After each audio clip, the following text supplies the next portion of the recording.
خود کو برباد کرنے کا کیا مقصد؟ تمہیں نہیں بتا سکتی، جو آگ میرے اندر سلگ رہی ہے اس کی اذیت کو تم جان بھی نہیں سکتی۔ میں چاہے مر جاؤں، مگر صرف ایک بار اسے دکھانا ضرور چاہوں گی کہ عورت اگر کسی چیز کو زندگی کا مقصد بنا لے تو پھر اسے حاصل کر کے ہی رہتی ہے۔ صرف محبت ایک ایسی چیز نہیں ہے آمنہ جو ہرا دیتی ہے عورت کو، وگرنہ دنیا کی کون سی چیز ہے جو عورت پانا چاہے اور پا نہ سکے؟ ہو سکتا ہے وہ مجبور ہو۔ تمہیں سب کچھ سچ سچ بتانا چاہتا ہوں، مگر پلیز اسٹاپ اٹ آمنہ۔ کوئی ذکر نہیں ہوگا ہمارے بیچ اس شخص کا۔ شدید نفرت کرتی ہوں میں اس شخص کے ساتھ کے تصور سے بھی۔ اٹس اوکے، میں ٹھنڈا لاتی ہوں، پھر بیٹھ کر بات کرتے ہیں۔ نہیں، اماں کی طبیعت ٹھیک نہیں ہے، میں گھر جاؤں گی اب صبح میرے ساتھ پھر مزید خواری کے لیے تیار رہنا۔ مگر نو اگر مگر مائی ڈیئر، بس چلوں گی اب۔ وہ آج کل بہت تلخ اور ضدی ہو گئی تھی۔ آمنہ کا دل دکھ سے بھر گیا تھا۔ کاش تمہارا منہ ہوتا اے محبت اور میں وہ نوچ لیتی۔ بیرونی دروازے کی دہلیز پار کرتی سائقہ احمد کی چال کی شکستہ دیکھتے بے ساختہ وہ بڑبڑائی تھی اور پھر دروازہ بند کر کے وہیں گھٹنوں میں سر دے کر بیٹھ گئی تھی۔ سائقہ رکشہ لے کر گھر پہنچی تو شام خاصی ڈھل چکی تھی۔ کہاں تھی تم؟ مالک مکان 3 چکر کاٹ گیا ہے گھر کے، کہہ رہا تھا شام تک کرایہ نہ دیا تو سامان نکال کر باہر پھینک دینا۔ سامان کو بخار تھا، پھر بھی دیہاڑی کے لیے چلا گیا۔ چھوٹے دونوں بھی کام کے لیے گئے ہوئے ہیں، ابھی تک واپس نہیں لوٹے۔ ایان بھائی کا پتہ نہیں چلا، کہاں سے چلنا ہے خبر تک تو نہیں ہونے دی تو نے ان کی۔ اتنا نہیں ہو سکا کہ 1-2 دن کا صبر ہی کر لیتی۔ اچھا بھلا گھر مل گیا تھا آرام دہ۔ پتہ نہیں اچانک کیا سمائی دماغ میں جو کھینچ کر یہاں لے آئی۔ سائمہ بنا اس کے حال پر غور کیے غصہ ہو رہی تھی۔ وہ بے حسی کچن میں چلی گئی۔ اپنی مرضی سے تعلق بناتی ہو اور پھر بنا کسی مشورے کیے اپنی مرضی سے ختم بھی کر دیتی ہو۔ پتہ نہیں کیا چاہتی ہو تم؟ ذرا گھر والوں کی خوشیوں کا خیال نہیں ہے تمہیں؟ وہ بڑبڑاتی اس کے پیچھے ہی کچن میں چلی آئی تھی۔ سائقہ کا دماغ گھوم گیا۔ میں نے گھر والوں کی خوشیوں کا ٹھیکہ نہیں لے رکھا، سمجھی تم؟ نہ ہی کسی کی خیریت پر جیتی ہوں میں۔ تم پاگل ہو گئی ہو سائقہ؟ اور کچھ نہیں، کاش ہو جاتی پاگل۔ اس سے پہلے کہ آنکھ باہر آتی زیر لب بڑبڑاتے وہ چولہے کے پاس بیٹھ گئی تھی۔ اماں کو کچھ بنا کر دیا کہ نہیں؟ کہاں سے بنا دیتی؟ جو راشن تم لائی تھی کب کا ختم ہو چکا، اب پانی ہی ابال کر دے سکتی ہوں۔ دودھ بھی نہیں ہے؟ نہیں۔ ٹھیک ہے میں کرتی ہوں کچھ، بلکہ پہلے مکان مالک کے پاس جاتی ہوں، سنا ہے بڑا دل پھینک آدمی ہے اس عمر میں بھی۔ ہاں مگر تم کیوں جاؤ گی اس کے پاس؟ اپنے گھر والوں کی راحت کے لیے۔ کیا مطلب؟ مجھ جیسی لڑکیوں سے ان کے کسی بھی عمل کا مطلب نہیں پوچھا کرتے سائقہ۔ کیا مطلب مجھ جیسی؟ پتہ نہیں، یہ اس دنیا کے لوگ بہت تکلیف دہ رائے اور لفظ استعمال کرتے ہیں مجھ جیسی حالات اور تقدیر کی ستائی ہوئی باغی لڑکیوں کے لیے۔ کوئی آوارہ کہتا ہے تو کوئی بد کردار۔ کسی کے پاس اتنی فرصت نہیں ہے کہ وہ مجھ جیسی لڑکیوں کے پیچھے ان کی مجبوریوں کے حوال بھی سن لے۔ تمہیں کیا لگتا ہے سائقہ تم ایسی تو نہیں تھی؟ پتہ نہیں کیا ہو گیا ہے مجھے، میں آتی ہوں ابھی، بے سود سی دھیمے لہجے میں کہتی۔ وہ جانے کے لیے اٹھ کھڑی ہوئی تھی۔ سائمہ پریشان سی اس کی عزت اور سلامتی کی دعا کرتی جانے کیا کیا پڑھ کر اس پر پھونک رہی تھی۔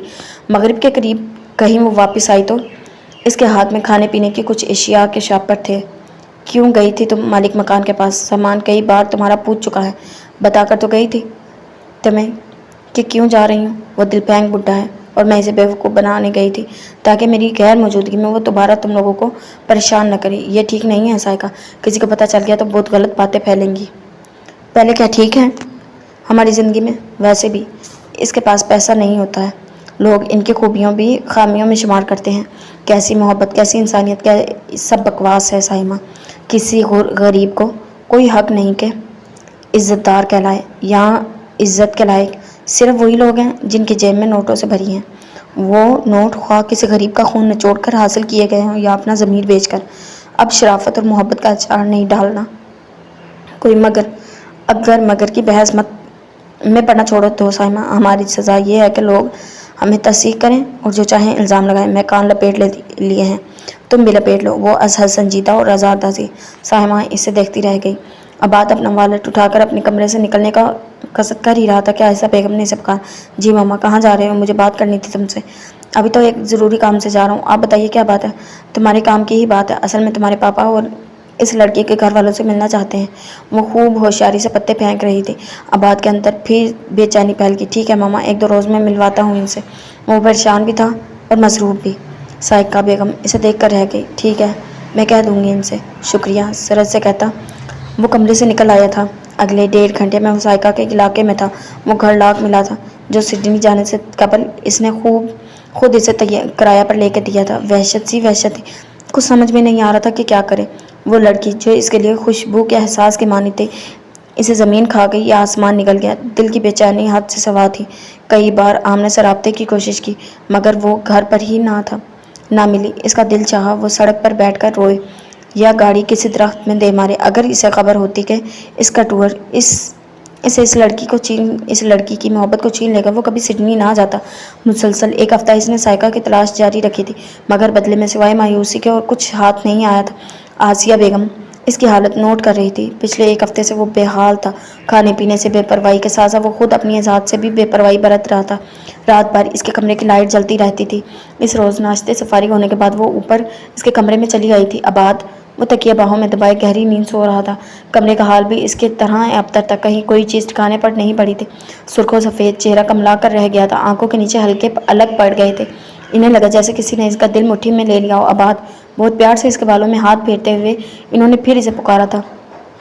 جواب میں آباد نے ہلکا سا کسمسا کر آنکھیں کھول دیں۔ اس کا جسم آنکھ کی مانند دہک رہا تھا۔ کیا ہو گیا ہے تمہیں؟ کیا حالت بنا لی ہے اپنی؟ اس کی آنکھوں میں آنسو تھے۔ آباد نے اپنا سر چپکے سے ان کی گود میں رکھ دیا۔ مما، مجھ سے وہ لڑکی کھو گئی ہے، کہنے کے ساتھ ہی وہ بلک بلک کر رو پڑا تھا، بالکل کسی ننھے سے بچے کی طرح۔ آسیہ بیگم کو لگا ان کا دل رک گیا ہو۔ اتنا پیار کرتے ہو تم اس سے؟ تو کہاں گئی؟ پتہ نہیں مما، لیکن کہیں کچھ بہت غلط ہوا ہے۔ وہ ایسی نہیں ہے، یوں راستہ بدل کر کہیں جا سکے۔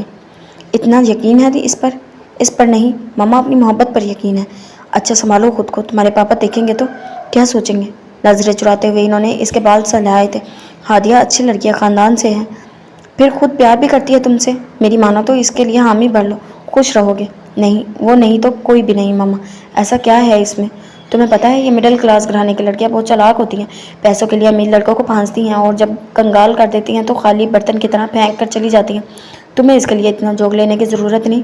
وہ ایسی نہیں ہے مما، مجھے نہیں پتا مڈل کلاس گھرانے کی لڑکیاں کیا ہوتی ہیں اور کیا نہیں، میں جاننا بھی نہیں چاہتا، مگر میں اس کو جانتا ہوں۔ وہ ایسی نہیں ہے، اسے تو پتہ ہی نہیں ہے میں کون ہوں، کیا ہوں، میری کیا حیثیت ہے، کیا مقام ہے۔ وہ تو بس پیار کرتی ہے مجھ سے، پیار کرنا جانتی ہے، زندگی کی آزمائشوں اور ذمہ داریوں میں پھنسی وہ صرف مجھے دل سے پیار کرتی ہے، میری ذات کی قدر کرتی ہے۔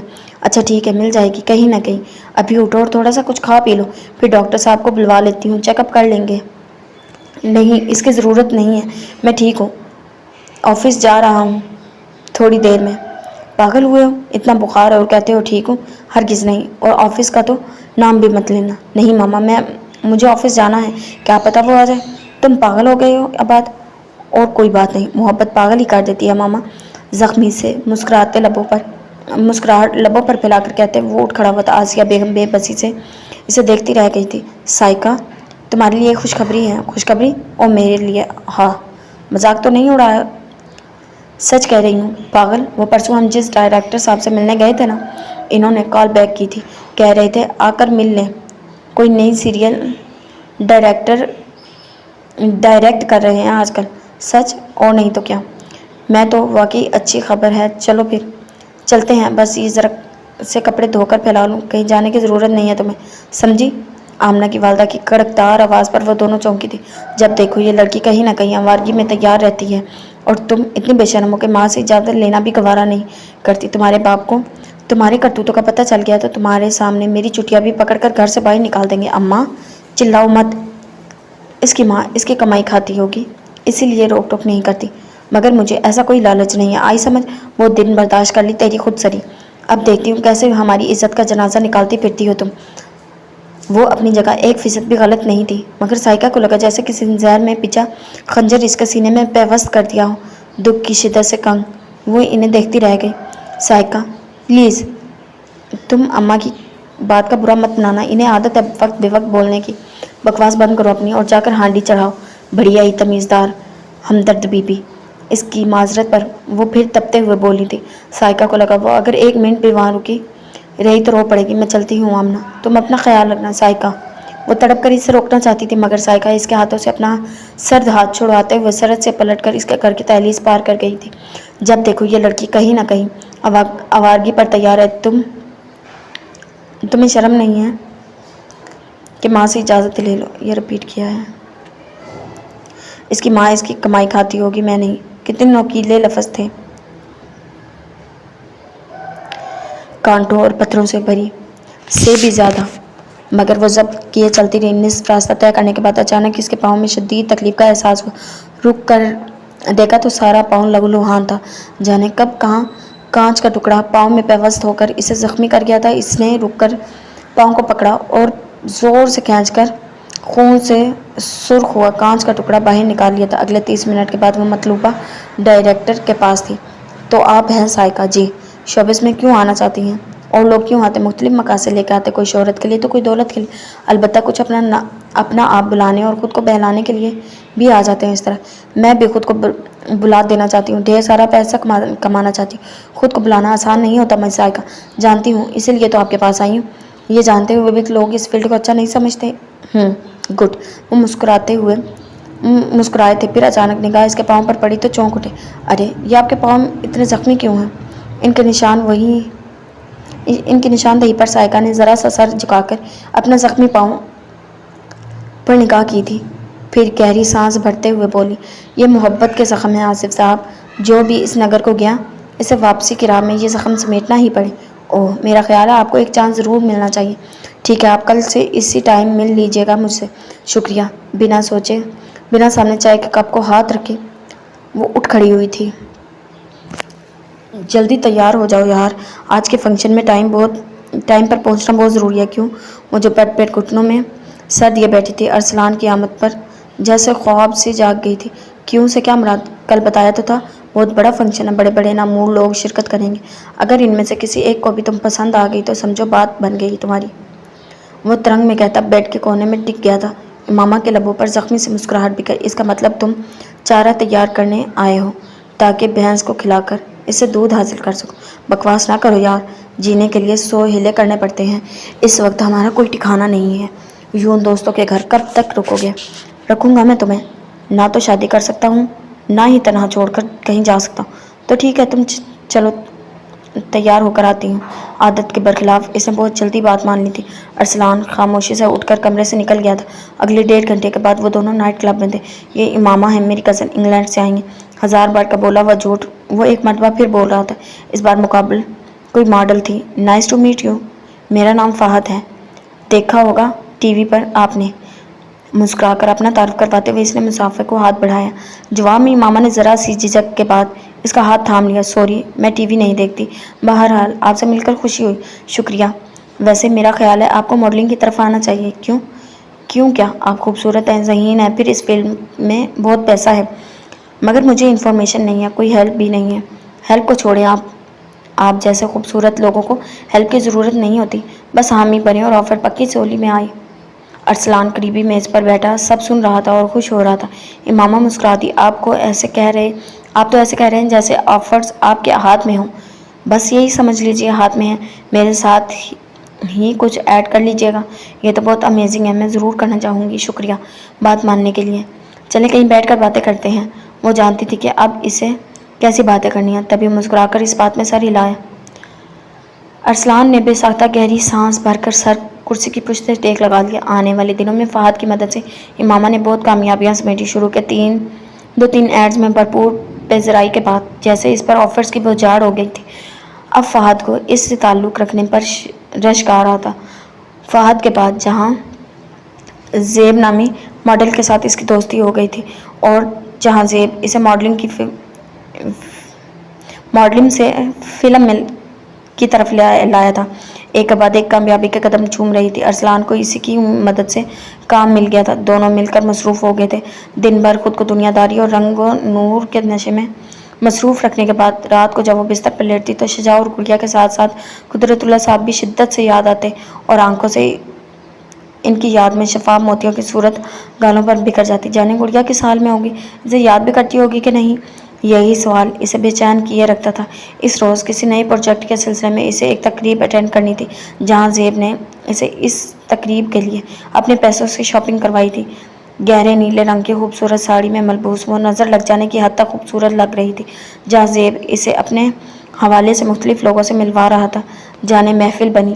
وہ ہر کسی سے تحسین وصول کر رہی تھی۔ کھانے کے بعد جہاں زیب اور وہ ایک میز کے گرد بیٹھے باتیں کر رہے تھے، جب جہاں زیب نے چپکے سے اس کے ہاتھ کا مکہ تھام کر اپنا ہاتھوں میں لے لیا۔ مومی، آگے کی زندگی کے لیے کیا سوچا ہے تم نے؟ کیا سوچ رہا ہے؟ میں شادی کی بات کر رہا ہوں۔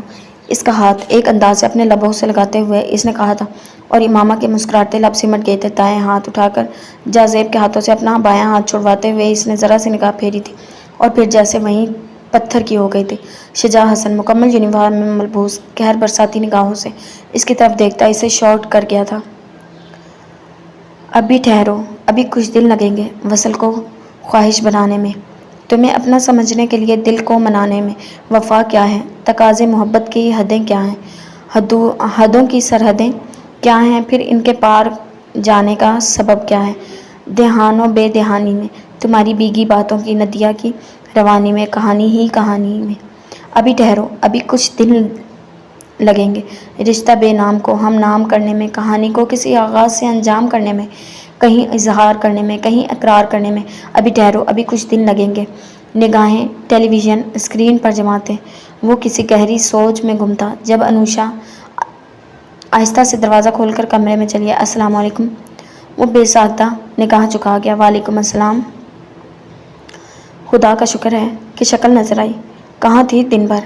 انٹرویو دینے گئی تھی جاب کے لیے، اور میرا انتخاب بھی ہو گیا۔ اچھا، انٹرویو دیتے ہی انتخاب ہو گیا؟ جی ہاں، اس کی محبوب مسکراہٹ پر وہ تپی تھی۔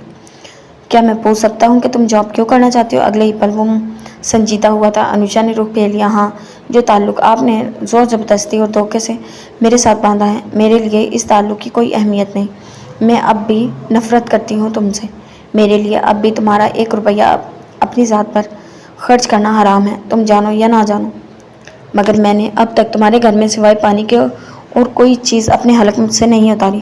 تم سمجھتے ہو تم اس سنسان جزیرے کا فتح کر کے بڑا کام کیا ہے؟ مگر میں آخری سانس تک خود پر تمہارا حق تسلیم نہیں کروں گی۔ ایک سناٹا تھا جو ان الفاظ میں شاہزر کے اندر تک اتر گیا تھا۔ وہ سپاٹ نگاہوں سے اسے دیکھتا۔ نفرت اور ضد کی اگر کوئی حد ہوتی تو انوشا رحمان پر وہ ختم ہوتی تھی۔ ٹھیک ہے، اور کچھ؟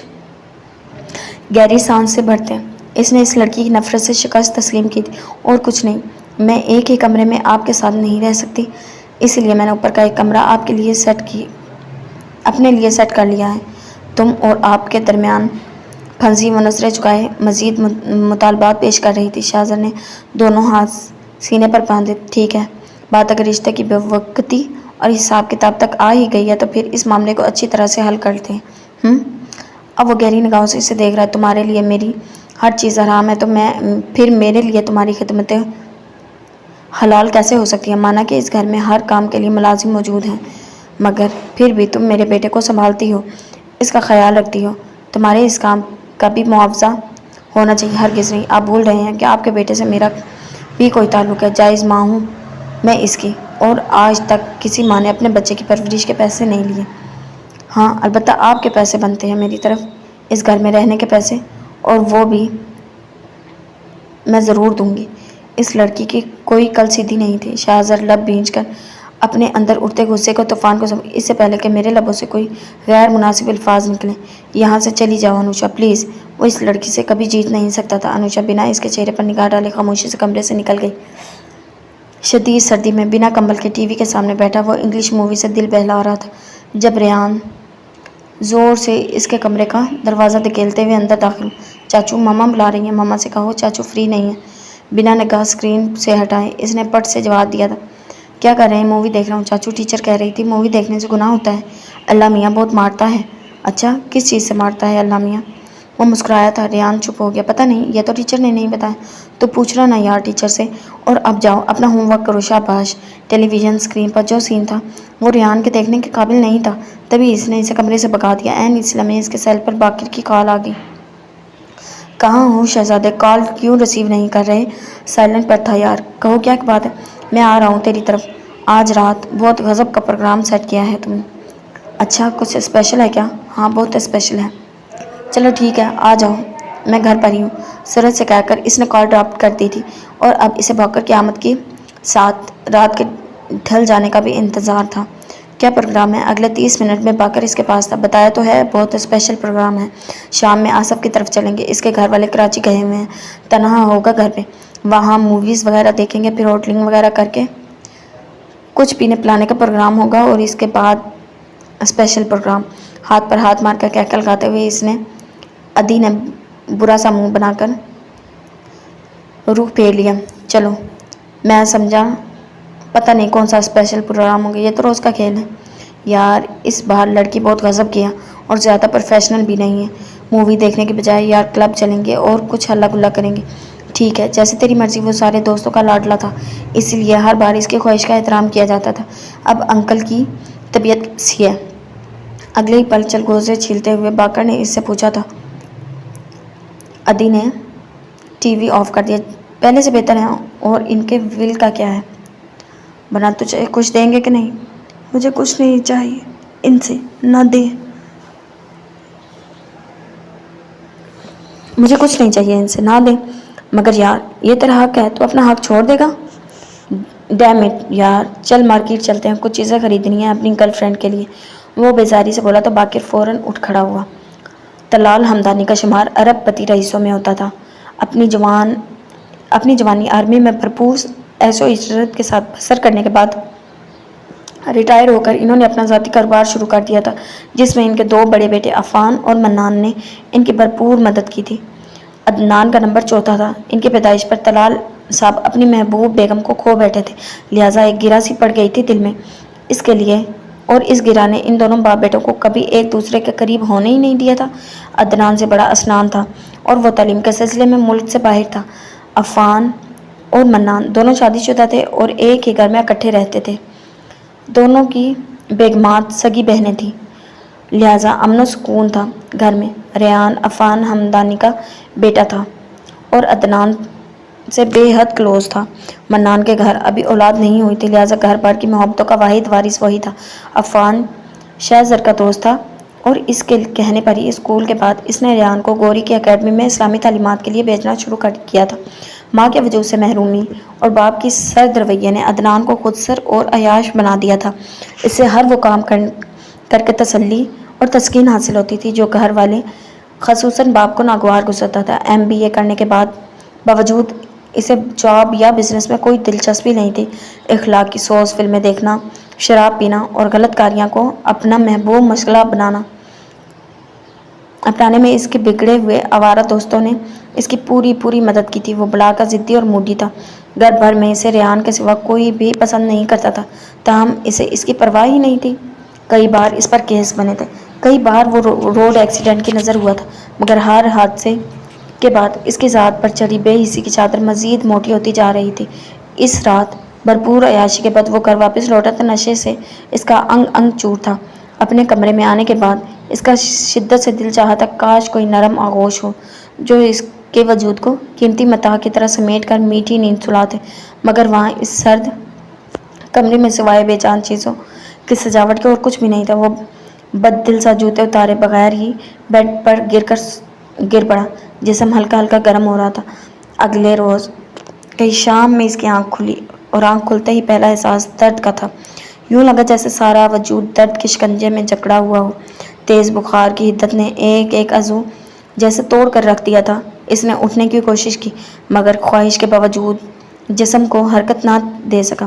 حلق میں جیسے کانٹے اگ گئے تھے، اور آنکھیں یوں جل رہی تھی گویا انگارے ہوں۔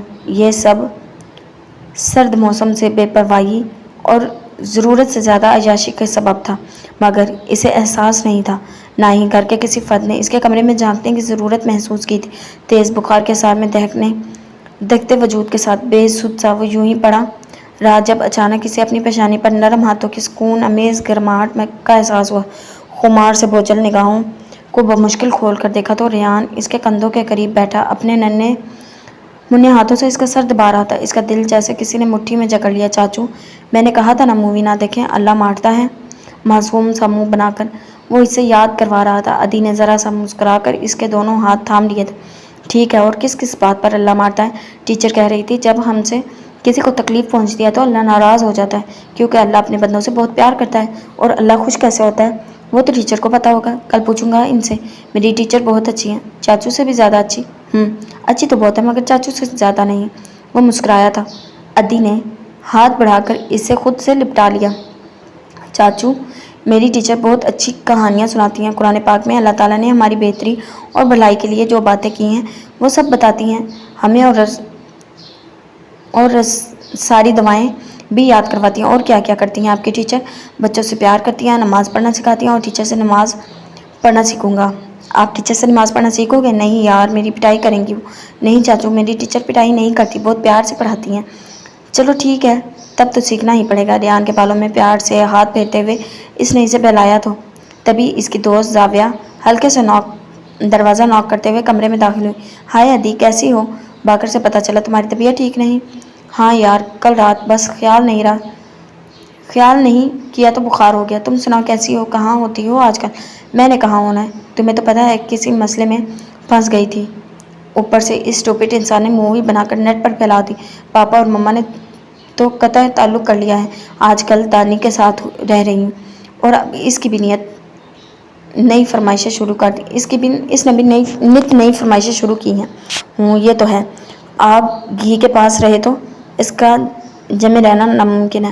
اب یہ سارے حالات تو فیس کرنا ہی پڑیں گے، کیونکہ واپسی کا کوئی راستہ نہیں۔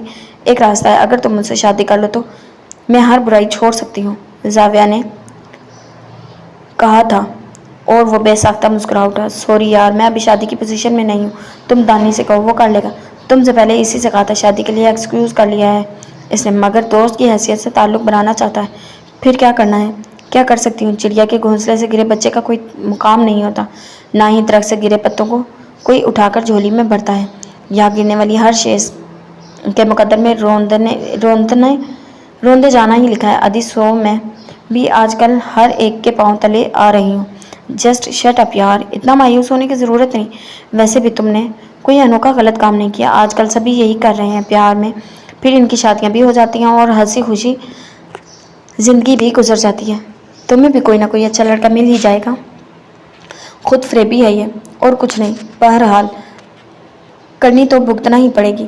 جس طرح کسی پھل کا اگر چھلکا اتار کر اسے فروخت کیا جائے تو اسے کوئی نہیں خریدتا، بلکہ اس طرح چادر اتری عورت بھی مکروہ ہو جاتی ہے۔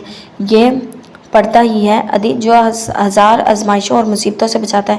ہم نفس کی آگ میں بھسم ہو کر جب اس پردے کی حرمت کا سودا کر لیتے ہیں تو پھر تربتر اور ٹھوکریں کھانا ہی مقدر بن جاتی ہیں۔ او ہیلو، زیادہ مذہبی اور فلسفی بننے کی ضرورت نہیں۔ زندگی تھرل کا نام ہے، موج مستی انجوائمنٹ کا نام ہے، اسے موج مستی میں گزارو۔ بس نہیں ادی، بڑی گمراہی ہے یہ، بڑا ظلم ہے یہ، اپنی ذات پر جس چیز کی کوئی گارنٹی نہیں، اس پر بھروسہ کر کے خود کو تباہ کرنا کہاں کی دانش مندی ہے۔ میرا خیال ہے اب تم مار کھاؤ گی مجھ سے۔ کہیں ریان کی ٹیچر سے مل کر تو نہیں آئی؟ نہیں، وہ اداسی سے مسکرائی تھی۔ عدنان نے کمبل پر پرے پھینک دیا۔ تم بیٹھو، میں ابھی فریش ہو کر آتا ہوں۔ وہ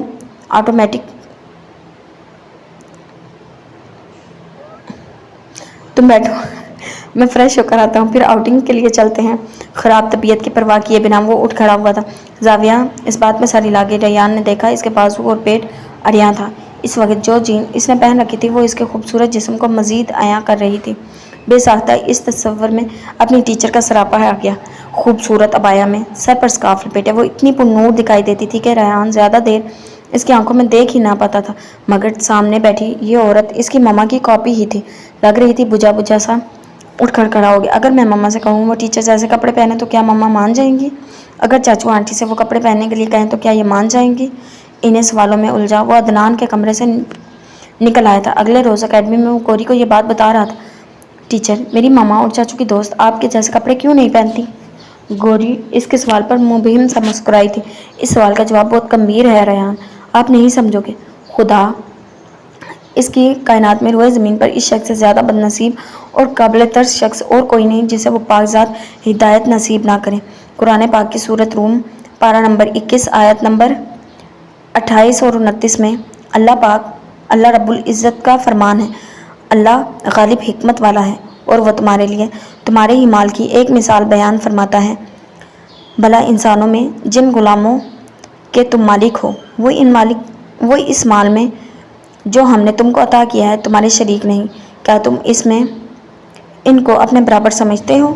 اور کیا تم ان میں سے اس طرح ڈرتے ہو جیسے اپنوں سے ڈرتے ہو؟ اور ہم اس طرح عقل والوں کے لیے اپنی آیتیں کھول کھول کر بیان کرتے ہیں، مگر جو ظالم ہیں، بے سمجھے اپنی خواہشوں کے پیچھے چلتے ہیں، تو جس کو خدا گمراہ کرے اس سے کون ہدایت دے سکتا ہے، اور ان کا کوئی مددگار نہیں۔ آیت کا ترجمہ سناتے ہوئے اس کی آنکھیں ہلکی سی نمی لیے ہوئے تھی۔ اللہ مہلت دیتا ہے، اختیار دیتا ہے، مگر انسان جب سرکش اور جہالت میں حد سے بڑھ جاتا ہے تو پھر وہ اپنی گرفت میں جکڑ لیتا ہے، اپنی پکڑ میں لے لیتا ہے، اور خدا کی پکڑ بہت سخت ہوتی ہے ریان۔ بہت پچھتاتا ہے انسان پھر اپنی کوتاہیوں پر، بالکل ویسے ہی جیسے آخرت میں پاک ذات کے منکر کافر اپنے ہاتھ کاٹیں گے دانتوں سے اور اپنی گمراہی میں وویلا کریں گے، مگر ان کو معافی نہیں ملے گی۔ مہلت پوری ہو جائے تو سزا اور جزا کا عمل شروع ہو جاتا ہے، اور اگر بدعمالی کی سزا نہ ملے تو نیک اور بد میں اللہ کے فرما بردار اور نافرمان بندوں میں کوئی فرق ہی نہیں رہے گا۔ تو کیا میرے چاچو اور مما کو بھی سزا ملے گی؟ اللہ رحم کرنے والا ہے، جس سے چاہے بخشنے والا ہے، اور آپ اللہ سے ان کے لیے ہدایت کے لیے دعا کیا کریں۔ کیا دعا کرنے سے ہدایت مل جاتی ہے ٹیچر؟ بہت معصوم سا سوال تھا، مگر گوری کے لبوں پر چپ لگ گئی تھی۔ ہاں بھی اور نہیں بھی۔ انسانی ہستی کی بنیاد ہی جس مرکز پر ہے وہ حاصل ہونا آسان نہیں ہے ریان۔ ہدایت اور واحد چیز جو کبھی دل کی گہرائیوں سے گڑ گڑا کر مانگے بنا نہیں ملتی۔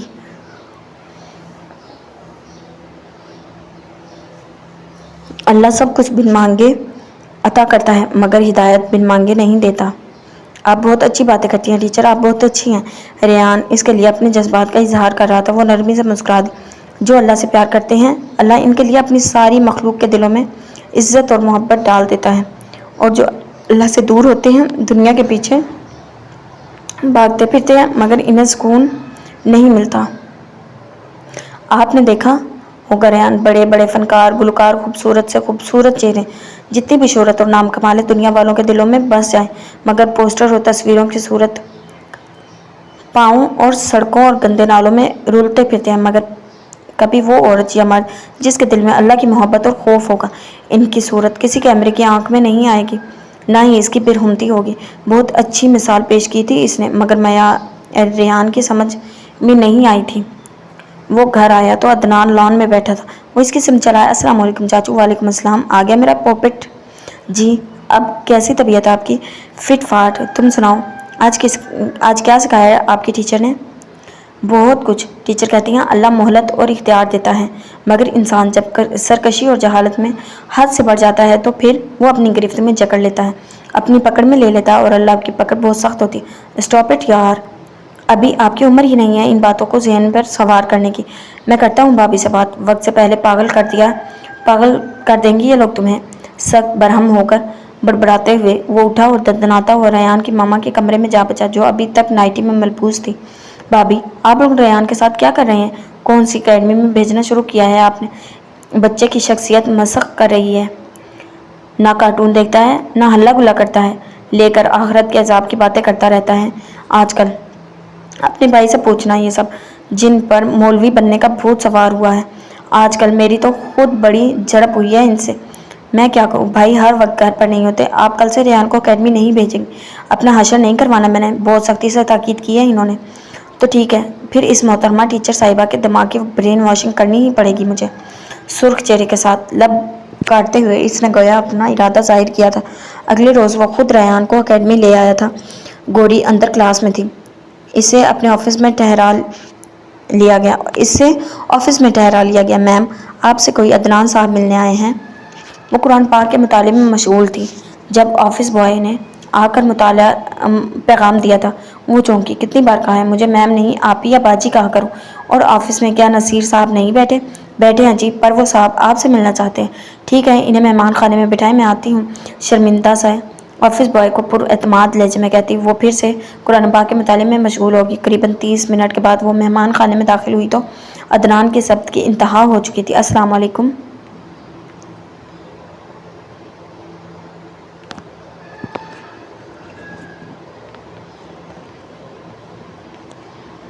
سرسری سی ایک نگاہ اس کے رفع سراپے پر ڈالتے ہوئے اس نے نرمی سے سلام کیا تھا، مگر عدنان نے اس کے سلام کا جواب نہیں دیا۔ بیٹھیے، مجھے اپنے بھتیجے کے سلسلے میں کچھ بات کرنی ہے آپ سے۔ جی فرمائیے، بلا کے پر اعتمادی کے ساتھ وہ قدرے فاصلے پر بیٹھ گئی تھی۔ فرمانا کچھ نہیں ہے، صرف انفارم کرنا ہے۔ آپ قرآن کی آڑ میں لے کر ننھے منھے بچوں کو فضول میں ذہنی مریض بنا رہی ہیں۔ میں نہیں جانتا کہ آپ کا اصل کیا ہے، اور میں جاننا بھی نہیں چاہتا، مگر میں آپ کو بتا دوں، آپ برائے مہربانی ریان کو ہراساں کرنا چھوڑ دیں، وگرنہ میں برداشت نہیں کروں گا۔ اچھی بات ہے، کوئی آپ کے بچے کو ٹارچر یا ہراساں کرے تو آپ کو برداشت کرنا بھی نہیں چاہیے، مگر یہاں اکیڈمی میں ایسا کچھ نہیں ہوتا۔ یہاں صرف قرآن پاک کی تعلیم دی جاتی ہے اور بس۔ قرآن پاک کی تعلیم میں اس معصوم بچے کو عذابوں کے حوالے سنا سنا کر کون سے علم بانٹ رہی ہیں آپ؟ وہی جو آپ کو نہیں ملا۔ Just shut up. خوب اچھی طرح جانتا ہوں آپ جیسی لڑکیوں کی حقیقت۔ یہ ابایا اس کام میں خود کو لپیٹ کر زیادہ پرسا ثابت کرنے کی ضرورت نہیں ہے۔ بہت اوپر کی حدود تک جاتے دیکھا ہے میں نے ایسی اللہ اللہ کرنے والی نیک پروین بیویوں کو، لہٰذا مجھ پر اپنا علم اور عقل مت جھاڑو، سمجھی آپ؟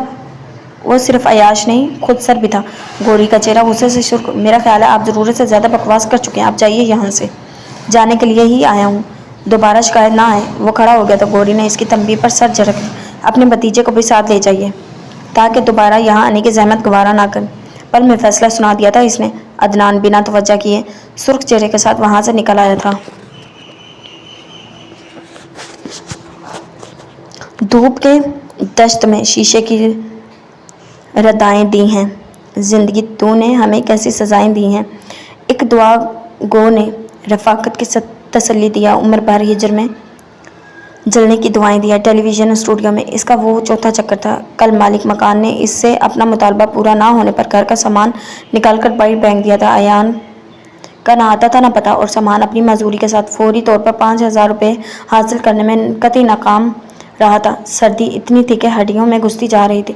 رات بھر جاگ کر گلی میں بسر کرنے کے بعد صبح ناشتے کے نام پر بنا کچھ کھائے پیے وہ پھر اسٹوڈیو چلی آئی تھی۔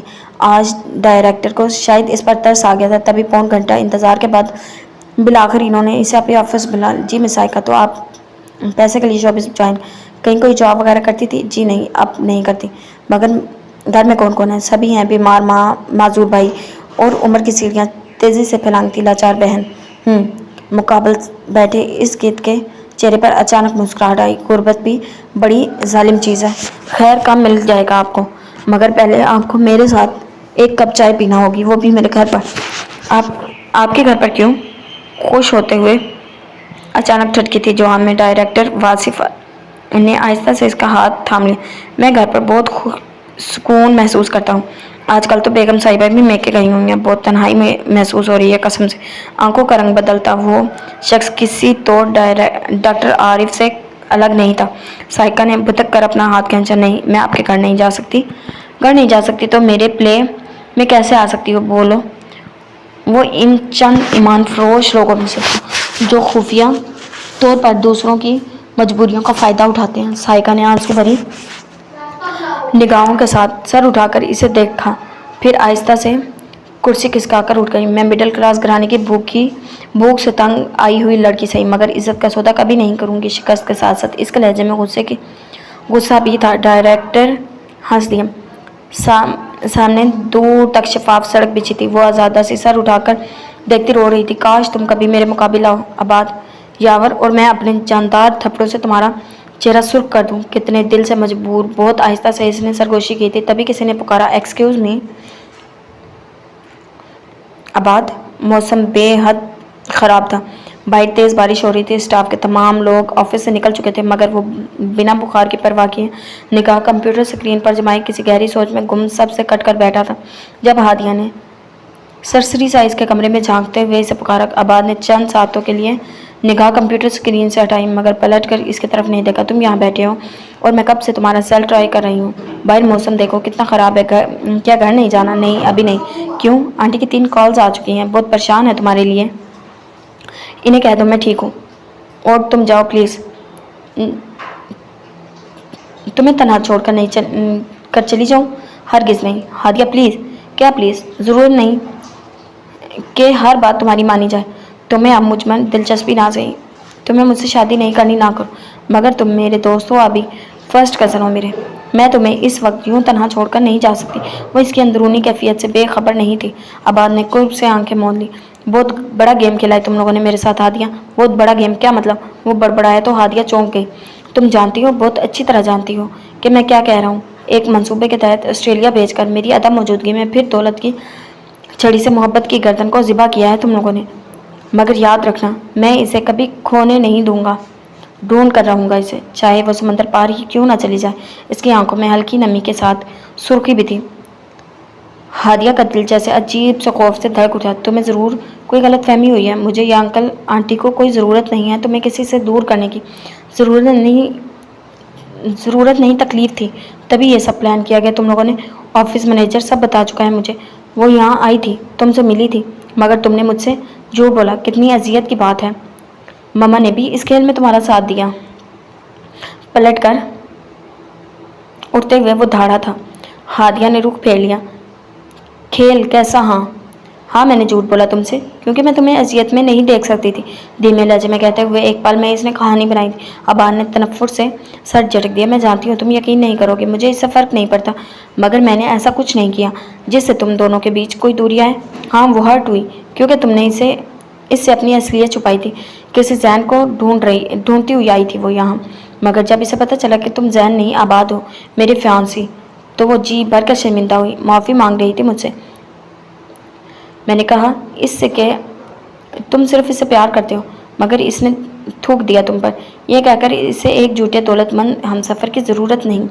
اگر نہیں یقین آتا تو پوچھ لو مینیجر سے، انکل بھی یہیں تھے، مگر آنکھ بھر کر نہیں دیکھا اس نے انہیں اور چلی گئی۔ اس بار ہادیہ کی بات میں وزن تھا، وہ اس کا منہ دیکھتا رہ گیا۔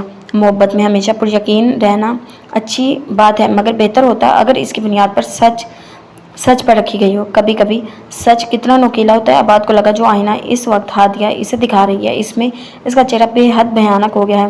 وہ پلٹا تھا اور پھر بنا ایک لفظ کہے آفس سے نکل گیا۔ باہر اب بھی تیز بارش ہو رہی، مگر اسے پرواہ نہیں تھی۔ اندر لگی آگ پر جتنے بھی سرد قطرے گرتے کم تھے۔ عدنان، وہ ابھی باہر سے آیا تھا اور اب تیزی سے سیڑھیاں پھلانگتے ہوئے اپنے کمرے میں جا رہا تھا جب عفان نے اسے زوردار آواز دے کر پکارا۔ وہ وہیں کھڑا گھوم کر ان کی طرف متوجہ ہوا۔ جی یہاں آؤ، مجھے کچھ بات کرنی ہے تم سے۔ ٹی وی دیکھتے ہوئے ان کا لہجہ خاصا خشک تھا۔ وہ لب کچلتا سیڑھیاں اتر رہا تھا۔ جی فرمائیے، ریان کی اکیڈمی گئے تھے تم؟ اس کے بیٹھتے ہی تفتیش شروع ہو چکی تھی۔ جی، کس لیے؟ کوئی خاص مقصد نہیں تھا، بس یوں ہی دماغ ٹھیک کرنے گیا تھا اس استانی کا۔ جسٹ شٹ اپ، ہوتے کون ہو تم؟ میرے بیٹے کی ٹیچر کا دماغ ٹھیک کرنے والے، اس کے ذاتی معاملات میں دخل اندازی کرنے والے۔ اچانک دھاڑ کر انہوں نے اس کی اوقات یاد دلائی تھی۔ عدنان اندر سے کٹنے کے باوجود خاموش نہ رہ سکا۔ آپ کا بیٹا میرا بھی کچھ لگتا ہے جناب عفان افندی صاحب، بکواس بند کرو اپنی۔ وہ میرا بیٹا ہے اور اس کی بھلائی برائی کی تمام ذمہ داری مجھ پر ہے۔ تم جو روش اپنائے ہوئے ہو اسی پر رہو۔ میرے بیٹے کی زندگی میں دخل اندازی کی کوئی ضرورت نہیں ہے تمہیں، سمجھے؟ اس کی بدتمیزی کی خبر یقیناً ان تک پہنچ چکی تھی، تبھی اتنا سخت لہجہ اختیار کیا تھا انہوں نے۔ وہ ضبط سے لب کچلتا اٹھ کھڑا ہوا تھا۔ ٹھیک ہے، اوقات یاد دلانے کا شکریہ۔ باپ کے ساتھ ساتھ بھائیوں سے بھی اس کی نہیں بنتی تھی، مگر اس وقت جانے کیوں ہے تک کا احساس بہت زیادہ ہوا تھا۔ اپنے کمرے میں واپس آنے کے بعد رات بھر اس نے شراب نوشی کی تھی۔ رہ کر گوری کا سراپا اس کے تصور میں آ رہا تھا اور رگوں میں ابلتا خون ایک اسی تصور کے ساتھ اسے جنونی کر رہا تھا۔ ہر 2 منٹ کے بعد کوئی نہ کوئی چیز اٹھا کر پٹکتے ہوئے اسے غلیظ گالیوں سے نواز رہا تھا۔ چھوڑوں گا نہیں تمہیں میں، تمہاری اوقات یاد دلا کر رہوں گا، دیکھ لینا۔ اس کا بس نہیں چل رہا تھا کہ فوری صبح ہو جائے۔ رات ساری یوں ہی اذیت کی نظر ہو گئی۔ صبح کے قریب کہیں آنکھ لگی تو پھر دوپہر 2 بجے کے قریب کچھ بیدار ہو کر ہی پہلا خیال اسی کا ہی آیا تھا۔ تبھی فریش ہو کر اپنا سیل آف کرتے ہوئے وہ دوبارہ ریان کی اکیڈمی چلا آیا۔ گوری آپا، کوئی عدنان صاحب ملنے آئے ہیں آپ سے۔ ریان آج نہیں آیا تھا، مگر عدنان چلا آیا تھا۔ وہ ابھی سویٹ لیکچر کی تیاری کر رہی تھی۔ ملازم کی ہدایت پر اس بات میں سر ہلاتی اگلے 15 منٹ میں مہمان خانے کی طرف چلی آئی۔ السلام علیکم۔ حسب عادت کمرے میں داخل ہوتے ہی اس نے سلام کیا۔ عدنان پینٹ کی پاکٹ میں ہاتھ گھساتا اٹھ کھڑا ہوا تھا۔ اس کی آنکھیں اس وقت بہت سرخ ہو رہی تھی۔ حیرانی ہو رہی ہے نا، اس وقت مجھے یہاں دیکھ کر؟ اتنی بے عزتی کے بعد پھر چلا آیا ہے نا؟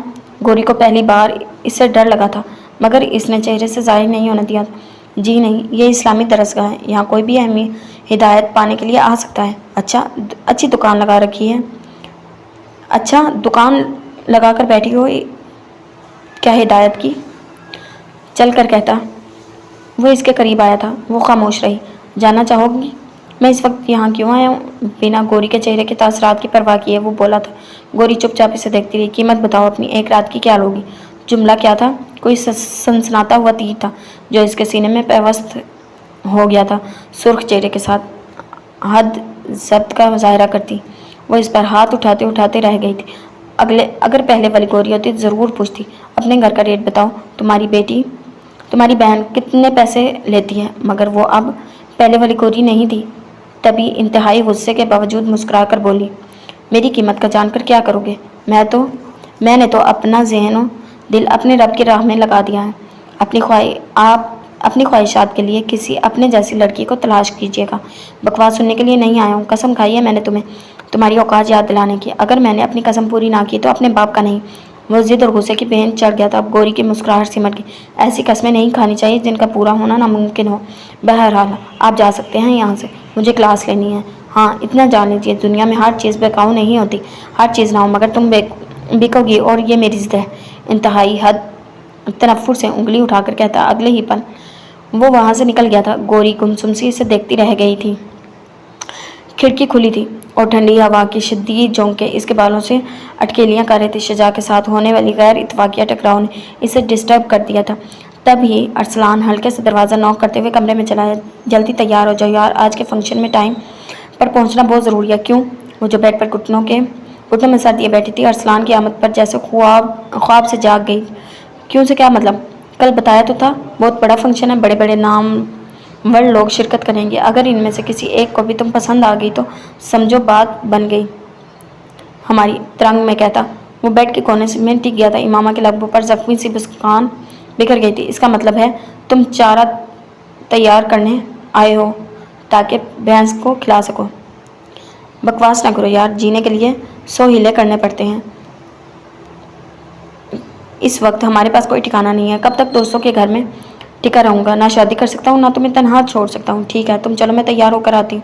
اگلے 1.5 گھنٹے کے بعد وہ دونوں کلب میں موجود تھے۔ پتہ ہے انزلہ، کل میں نے ایک بہت خوبصورت خواب دیکھا۔ صاف ستھرے حلیے میں تر و تازہ چہرے کے ساتھ گاؤں شاہ والا کو کراس کر کے گزرتی نہر کے کنارے وہ انزلہ کو بتا رہا تھا جو انہماک سے اسے دیکھتی ہوئی مسکرا دی۔ اچھا کیسا خواب؟ بہت انوکھا سا تھا۔ تم ہوتی ہو، میں ہوتا ہوں، ہمارا چھوٹا سا خوبصورت گھر ہوتا ہے اور اس گھر میں ہمارے چھوٹے چھوٹے 2 بچے ہوتے ہیں جن کے لیے تم صبح کا ناشتہ تیار کر رہی ہوتی ہو۔ میں صحن میں بیٹھا اخبار پڑھ رہا ہوتا ہوں اور آپا ہمارے بچوں کو ارد گرد بٹھا کر انہیں بڑی اچھی اچھی باتیں بتا رہی ہوتی ہے۔ میں اخبار کی اور سے چوری چوری تمہیں کام کرتے ہوئے دیکھتا ہوں جب تم اچانک کچن سے نکل کر میرے پاس آتی ہو اور دھاڑ کر کہتی ہو، تم یہاں مزے سے بیٹھے اخبار چاٹ رہے ہو اور وہاں کچن میں کھڑی کب سے چینی کے لیے خوار ہو رہی ہوں۔ بچوں نے اسکول جانا ہے، ناشتہ کب تیار کروں گی؟ ہائے قسمت خراب تھی میری جو تم جیسے شوہر سے پالا پڑا۔ وہ اب خواب سنا رہا تھا اور انزلہ اس کے چہرے کے انداز دیکھتے ہوئے ہنس رہی تھی۔ جب اچانک وہ سنجیدہ ہوتی، ایسے مت ہنسا کرو انزلہ، کہیں میری نظر ہی نہ لگ جائے تمہیں۔ ویسے کبھی کبھی مجھے بہت ڈر لگتا ہے۔ اچھا ڈر؟ اور تمہیں؟ بہت مزاحیہ خیز لفظ ہے، کہہ سکتی ہوں۔ اصل میں یہ جو محبت ہے نا، بہت قیمتی متاع کی مانند ہوتی ہے۔ اس احساس کو کھونے کا ڈر بہت بزدل بنا دیتا ہے انسان کو، اس لیے تو اس راہ پر آنے سے ڈر لگتا ہے۔ اچھا جی، کس بات کا ڈر لگتا ہے اب تمہیں؟ کھونے کا ڈر انزی، اپنی شفاق تقدیر کا، بے وفائی کا ڈر، اپنے خوبصورت خواب اچانک ٹوٹ جانے کا ڈر۔ تم پاگل ہو کیس؟ اور کچھ نہیں۔ وہ بے ساختہ نظریں چراتے ہوئے بڑبڑائی تھی۔ جب سانول نے اس کا آنچل اپنی گرفت میں لے لیا تھا، مجھ سے وعدہ کرو انزی، مجھ سے کبھی بے وفائی نہیں کرو گی، چاہے کچھ بھی ہو جائے۔ تم میرا ساتھ کبھی نہیں چھوڑو گی۔ میں وہ سب کچھ کروں گا جو تم کہو گی، مگر بدلے میں آخری سانس تک تم میرا ساتھ نبھاؤ گی۔ مجھ سے وعدہ کرو۔ کسی ننھے سے بچے کی مانند ہراسا وہ اس سے عہد لے رہا تھا۔ انزلہ نے ذرا سا رخ پھیر کر نہر کے گدلے پانی پر نگاہ ڈالی، پھر سانول کی آنکھوں میں دیکھتے ہوئے جیسے سب کچھ بھول گئی۔ میں وعدہ کرتی ہوں کیس، زندگی کی آخری سانس تک تمہارا ساتھ نبھاؤں گی، چاہے کچھ بھی ہو۔ تھینکس جانم۔ وہ مسرور تھا۔ اب چلو، دیکھو سورج ڈوب رہا ہے، تم نے وعدہ کیا تھا تم اپنے ڈرائیور کے ساتھ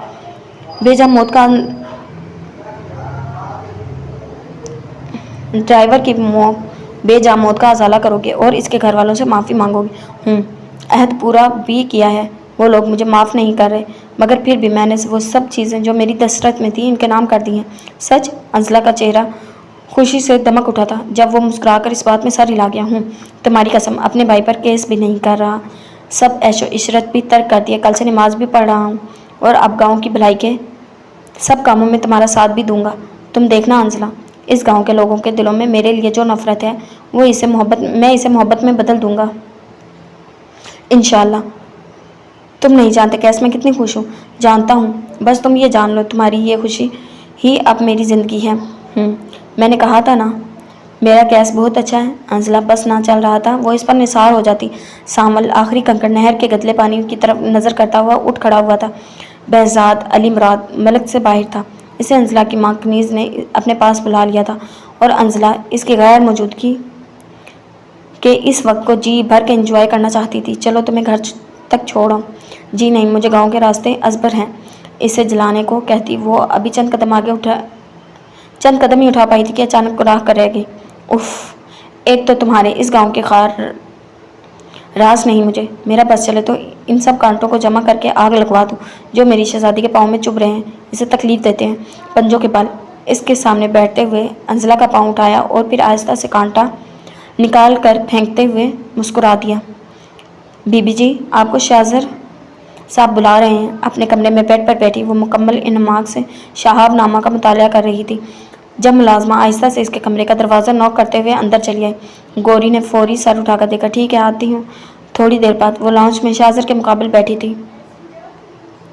آپ نے بلایا بھائی؟ خیریت؟ شاہزر نیوز دیکھ رہا تھا اور چاند اس کی گود میں بیٹھا چاکلیٹ کھا رہا تھا۔ سارا دن کمرے میں بند رہتی ہو، شادی کے بعد تو اپنی بہن کی شکل دیکھنے سے بھی گیا۔ کیا بات ہے بھابھی سے بنتی نہیں کیا؟ فوراً ٹی وی آف کرتے ہوئے وہ گوری کی طرف متوجہ ہوا تھا۔ جواباً وہ مسکرا دی، ایسی بات نہیں ہے بھائی، انوشا بھابھی تو بہت اچھی ہیں، بس ایک میں ہی برا ہوں، باقی سب تو اچھے ہیں۔ سر دابڑ کر اس نے جو ہی کہا گوری کی مسکراہٹ مزید گہری ہوگی۔ لگتا ہے بھابھی سے تازہ جھگڑا ہوا ہے۔ میرا دماغ خراب ہے جو میں اس سے جھگڑوں گا؟ تم سناؤ اکیڈمی کیسی چل رہی ہے؟ وہ ادی نے دوبارہ تنگ تو نہیں کیا؟ اکیڈمی تو بہت اچھی چل رہی ہے بھائی، مگر وہ لڑکا پتہ نہیں کیوں ہاتھ دھو کر میرے پیچھے پڑ گیا، آج پھر آیا تھا پریشان کرنے۔ اچھا، کیا کہہ رہا تھا؟ یوں ہی فضول بکواس کر رہا تھا، پتہ نہیں اس لڑکے کے ساتھ مسئلہ کیا ہے۔ سائے کی کیس ہے گوری، محبتوں سے محرومی اور احساس کمتری کے احساس نے اسے ایسا خود سے بنا دیا ہے۔ ایسے لوگوں کو علاج سوائے محبت کے اور کچھ نہیں ہوتا۔ میں سمجھی نہیں، ابھی سمجھ بھی نہیں سکو گی۔ بہرحال آئندہ زندگی کے لیے کیا سوچا ہے تم نے؟ کچھ بھی نہیں، جو میرے رب کو منظور ہوگا بس وہی ہوگا۔ چلو ٹھیک ہے، اب کھانے کو کچھ ملے گا کہ نہیں؟ بھابھی نہیں آئیں ابھی تک؟ نہیں جاب ہے اس کی، ابھی وقت لگے گا خمار اترنے میں۔ بری بات ہے بھائی، ایسا نہیں سوچتے، اب وہ اتنی بھی بری نہیں۔ بھائی موسم خراب ہے، آپ کو ان کا پتہ کرنا چاہیے۔ کیسے کروں محترمہ، 1 گھنٹہ قبل آفس سے نکل چکی ہیں اور سیل مسلسل آف جا رہا ہے۔ پھر تو پکی بات ہے وہ مشکل میں ہوں گی، مگر آپ ہیں کہ مزے سے گھر پہ بیٹھی ہیں، تو کیا کروں؟ اتنی تیز بارش اور سرد ہوا میں اسے انوشا کی صدائیں دیتا سڑکوں پر نکل جاؤں؟ بالکل، وہ روز ایک ہی راستے سے آفس آتی جاتی ہیں، اور کچھ نہیں تو اسی راستے کو دیکھ آئیں۔ گوری کے پاس مفت مشوروں کی کمی نہیں تھی۔ شاہزر مسکرا دیا، یار تم بہن میری ہو اور مگر سائڈ ہمیشہ اسی کی لیتی ہو۔ سمجھا کریں، عورتیں اعتماد کریں گی تو معاشرے میں تبدیلی ہوگی، اتحاد کریں گی تو معاشرے میں تبدیلی آئے گی۔ فار گاڈ سے گوری، اب کون سی تبدیلی آنا باقی رہ گئی ہے؟ بتاؤں گی، ابھی اٹھیے آپ اور بھابھی کو لے کر آئیے پلیز، تب تک میں کھانا لگواتی ہوں۔ کہنے کے ساتھ ہی اس نے شاہزر کے بازو سے شرٹ کھینچ کر اسے اٹھایا۔ باہر بارش اب بھی زوروں پر تھی، وہ گاڑی لے کر سردی کی پرواہ کیے بغیر نکل گیا تھا۔ تیز بارش کی وجہ سے سڑکوں پر لوگوں کی ہم تو رفت نہ ہونے کے برابر تھی۔ تیز ڈرائیونگ میں بھی مشکل پیش آ رہی، تیزی سے چلتے وائپر کے اس پار اس کی نظریں صرف انوشا کو ڈھونڈ رہی جو بالآخر اسے نظر آ گئی، مکمل طور پر بھیگتے ہوئے، کپڑوں میں ملبوس، سردی سے کپکپاتے ہوئے وہ دور ایک شیڈ کے نیچے کھڑی جانے کون سی قرآنی آیت کا ورد کر رہی تھی۔ شاہزر نے گاڑی اس کے قریب لے جا کر آہستہ سے روک دی۔ آ جاؤ۔ بائیں ہاتھ سے اس نے دروازہ بھی پش کر دیا تھا۔ انوشا ایک نظر اپنے کپڑوں سے ٹپکتے پانی پر ڈالتی دل ہی دل میں اللہ رب العزت کو شکر ادا کرنے کے بعد جلدی سے گاڑی میں آ بیٹھی۔ موبائل کہاں ہے تمہارا؟ گھر پر رہ گیا تھا، آج رات چارج نہیں کیا تھا تو آفس سے فون نہیں کر سکتی تھی کہ جلدی نہیں نکل سکوں گی؟ میں تمہارا ملازم نہیں ہوں جو اتنے خراب موسم میں پاگلوں کی طرح سڑکوں پر گاڑی دوڑاتا تمہیں ڈھونڈتا پھروں، دھاڑ کر کہتے ہوئے اس نے غصہ کیا تھا۔ انوشا ایک نظر اسے دیکھتی سیٹ سے اٹھنے ہی لگی تھی کہ اس نے بایاں ہاتھ اس کے ہاتھ پر جما دیا۔ بیٹھی رہو چپ چاپ، زیادہ ہیروئن بننے کی ضرورت نہیں ہے۔ کہنے کے ساتھ ہی اس نے تیزی سے گاڑی آگے بڑھا دی تھی۔ انوشا ایک جھٹکے سے اپنا ہاتھ اس کے ہاتھ سے نکالتی رخ پھیر کر بیٹھ گئی تھی۔ ایکسکیوز می،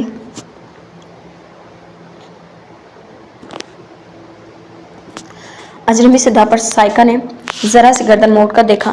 واصف علی ہمدانی اسے ہی دیکھ رہا تھا۔ وہ بیزاری سے رخ پھیر گئی تھی، مگر تب تک وہ قریب آ چکا تھا۔ میں نے آپ کو نمبر اور کارڈ دیا تھا مگر آپ نے رابطہ نہیں کیا۔ میری مرضی، میں آپ سے رابطے کی پابند نہیں ہوں، ٹھیک ہے؟ مگر کیا میں جان سکتا ہوں آپ شاپس میں کیوں آنا چاہتی ہوں؟ پیسوں کے لیے، مگر پیسہ صرف غلط راستوں پر چل کر تو نہیں کمایا جا سکتا، اور بھی کئی طریقے ہیں۔